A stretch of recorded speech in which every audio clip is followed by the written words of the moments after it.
Aquí estamos de nuevo en el plató de Carolus para ver la parte macroeconómica de este espacio de premercado.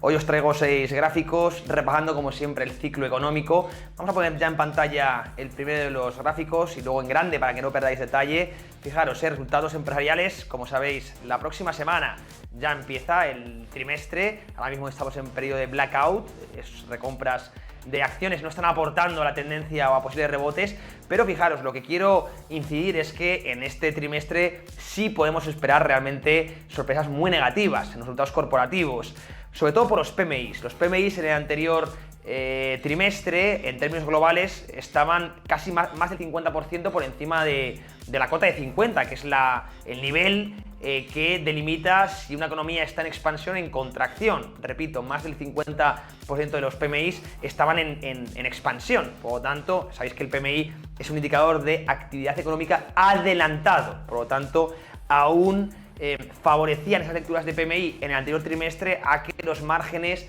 o los beneficios empresariales pudiesen seguir siendo positivos. Sin embargo, ahora en este trimestre los PMIs ya tenemos solo al 23% de los países por encima de 50, es decir, a una gran cantidad de economías ya en fase de contracción. En fase de contracción medido por el PMI, que repito, no es como el PIB, es un indicador adelantado de actividad económica, y esto nos tiene que poner en preaviso. Y no olvidemos que en Estados Unidos, además, a toda esta situación que evidentemente tiene que afectar sí o sí a las empresas y a sus márgenes y a sus beneficios, Estados Unidos vive en un entorno de un dólar muy fuerte. Esto es otro factor negativo, y en un ciclo de subida de tipos de interés muy alta, donde evidentemente empresas con deudas o con cierta deuda también lo van a tender a pasar muy mal, y esto se tiene que notar en los siguientes trimestres. De momento, como en economía no hay nada inmediato y toda acción tiene un decalaje a reacción, pero ese decalaje ya se tiene que empezar a notar, tiene que empezar a impactar en los beneficios, y como veis en el gráfico es muy normal que en este trimestre, que repito, empieza la siguiente semana, empecemos a ver sorpresas negativas, empecemos a ver también revisiones a la baja, así que muy atentos porque puede ser catalizador negativo. Próxima semana empezamos y haremos aquí una cobertura especial, como siempre, en Carolus de toda la temporada de resultados corporativos. Entramos en semanas clave del año, resultados del tercer trimestre. Vamos ya con el siguiente gráfico, vamos a verlo. Alemania asusta, fijaros. Dato que conocimos ayer, las expectativas IFO, el Instituto IFO en Alemania, en negro, y fijaros la correlación que tiene con el PIB. Esto lo digo porque es tremendo, es un gráfico que habla por sí solo y que pues nos pone a Alemania en situación, pero de una dificultad terrorífica. Vamos a ver una recesión o una depresión con casi total seguridad. De hecho, ya hay pocos políticos o incluso economistas de Banco Mundial, FMI, que lo nieguen. Ya están hablando de ese escenario recesivo, de que podemos caer un 1,9% en Europa. Esto lo dicen las autoridades centrales, por fin empiezan a reconocerlo. Nos han venido engañando mucho tiempo atrás diciendo que todo iba muy bien, y poco a poco, cuando vamos conociendo datos económicos, sobre todo los que son de actividad adelantada o confianza del consumidor, en este caso también el IFO, pues vemos como parece inevitable, ¿no?, que Europa y su motor Alemania pues vayan a una recesión en esta última parte del año 2023-2024, pues muy grave. Hablamos incluso de una de las mayores recesiones de los últimos 50 años.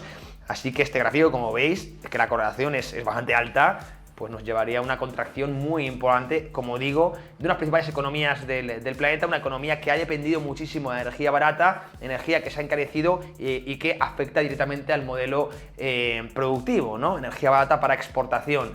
Así que ahí lo tenéis, preocupación evidentemente para Alemania. Vamos ya con el siguiente, el tercer gráfico que os traigo para hoy. Vamos a ponerlo en grande. Fijaros qué interesante, Credit Suisse, se viene comentando mucho, lo hemos hablado antes por el grupo de Telegram. Los Credit Default Swaps, que son los seguros de impago, los seguros de quiebra, están ya en el banco, en Credit Suisse, uno de los bancos pues más importantes del mundo, en niveles Lehman Brothers. Para que hagamos una idea, de momento parece que todo el mundo hablamos de crisis energética y nadie habla de una posible crisis financiera. Pero tenemos a ciertos actores como Credit Suisse o Deutsche Bank en una situación francamente delicada. Aquí veis Credit Suisse, que ya anunció que podía dejar de desarrollar actividad en Estados Unidos. Esta noticia salió la semana pasada y que sigue viendo cómo los CDS, que realmente miden el riesgo de quiebra del banco, el riesgo por lo menos de impago, de problemas de liquidez y insolvencia, se están disparando y repito, ya a niveles de Lehman Brothers. Cuidado, porque muchos hablan de que no tenemos posibles cisnes negros, pero aquí podemos tener uno, como veamos un gran banco de este calibre quebrar cisne negro como lo fue Lehman Brothers, no podemos perder detalle, tampoco podemos ver de vista a Deutsche Bank, pero cuidado con Credit Suisse.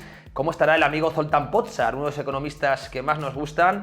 Pues ahora mismo, bueno, pues con problemas, evidentemente, como todo el banco de inversión. Ahí lo dejo y seguiremos muy de cerca actualizando los CDS, no solo de Credit Suisse, también de los países emergentes, pero dentro del sector bancario, que parece que nadie pone el foco. Y cuidado, porque empezamos a ver posibles cisnes negros, lo estaremos comentando como siempre en Calaus Televisión. Vamos ya con el siguiente gráfico, el cuarto que os traigo, y aquí es lo que os comentaba, cojo o he permitido robarle, digamos, el chart a un buen amigo mío, a George Beckbit, que le podéis seguir desde Twitter, un analista con el que también quedo mucho y charlo constantemente. Fijaros la diferencia entre Bitcoin y el SPI, bien, cómo se está mostrando mucho más fuerte Bitcoin, pero mucho más, ahí lo tenéis arriba, como la correlación es clara, ¿no? Ya hemos hablado siempre de la correlación de activos de riesgo, ¿no? Bitcoin y la bolsa, en este caso el SPI, pero como en las últimas semanas, a pesar de las caídas que hemos visto en la bolsa estadounidense, como Bitcoin ha aguantado mucho mejor. Esto denota una clara fortaleza detrás,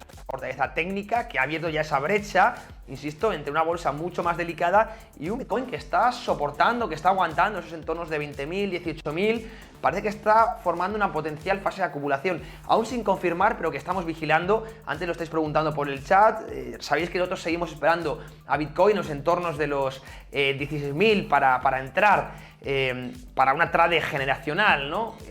Como ya sabéis, un próximo bull run.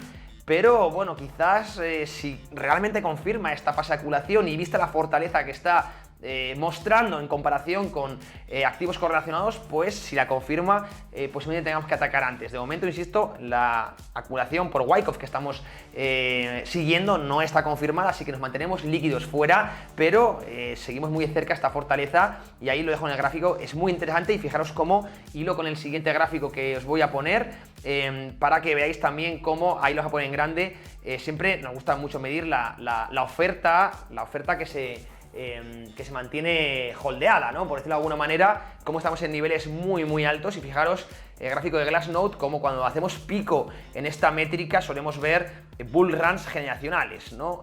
Mirad en el pasado un poco, insisto, cuando básicamente se muestra que no hay, que se mantienen los bitcoins, ¿no? Que tiene una demanda estable, demanda de largo plazo. Fijaros cómo suele dar pie, como digo, a nuevos bull runs. Evidentemente irá muy de la mano del próximo bull run en activos de riesgo. Bitcoin está muy ligado a la liquidez de mercado. Ahora vamos a ver cómo la liquidez se ha ido drenando en los últimos meses. Esto evidentemente ha afectado a la criptomoneda, pero empezamos a ver ciertas métricas técnicas con esa fortaleza de Bitcoin frente al SPI que lo estábamos comentando y la que os estamos mostrando ahora, que pueden indicar estar cerca de un suelo generacional, de un suelo de mercado muy importante previo a un próximo bull run que nos llevaría por encima por proyección, por encima de los $100.000. Así que estamos muy atentos. Yo repito que en Trading Pro seguimos esperando un mechazo, una barrida hasta los entornos de 15, 16, pero seguimos muy de cerca esta posible fase de acumulación que estamos desarrollando en estos momentos. Y comentábamos esa correlación con la liquidez, ¿no? Estamos en un entorno de drenaje de liquidez. Vamos a verlo en el siguiente gráfico, que muestra el balance de los principales bancos centrales. Y fijaros cómo es muy claro, se ha hablado mucho del QT, el Quantitative Tightening, que hemos reducido liquidez de mercado, ¿no? Ahí se ve claramente el descenso que hemos tenido después de la inundación, el bazooka de liquidez que entró a raíz del COVID-19, políticas expansivas muy fuertes desde el lado monetario, y cómo para frenar la inflación están haciendo un pequeño esfuerzo, porque tampoco se puede hablar de una reducción masiva ni mucho menos, pero sí un esfuerzo de drenaje de liquidez que está afectando, como no puede ser de otra manera, a los activos de riesgo, muy ligados, como digo, a estas políticas, bueno, casi adictas, más que ligados, adictas, ¿no? A estas políticas expansivas, en este caso políticas de liquidez. Muchas veces nos centramos mucho en los tipos de interés, pero también tenemos que vigilar muy de cerca las políticas no convencionales, los quantitative easing. Hablamos de aumento de liquidez, de aumento del balance de los principales activos, que básicamente compran deuda y dan reservas o liquidez a los bancos, pero también del QT, que es el inverso, ¿no? Que es cuando se intenta drenar o reducir el balance de los bancos centrales. ¿Quién fueron los ganadores en el QE? Lo vimos muy bien en esas políticas históricas de QE 2020-2021, pues claramente las tecnológicas que no ganaban dinero, pequeñas tecnológicas, growth, también evidentemente el Nasdaq en general y criptomonedas fueron las grandes favorecidas. Pues ¿cuáles están siendo las perjudicadas del QT? Pues exactamente los mismos. Tenemos los que vencieron y ahora los que son derrotados. La importancia, como veis, de la liquidez también en los mercados bursátiles, unos mercados cada vez más adictos, o bien a la liquidez o bien a la falta de liquidez, pero es tremendo la correlación que tienen y por eso siempre tenemos que vigilar esto que tenemos detrás de mí, el balance de los bancos centrales, la masa monetaria de la economía por el impacto que tienen en los activos de riesgo. Con esto cerramos la parte macro. He querido ir rápido, hacerla un poquito más corta, pero nos queda mucho que ver. Este repaso final que nos gusta hacer de nuestras operaciones para este martes 27. Vamos de nuevo al set de trading. Os espero.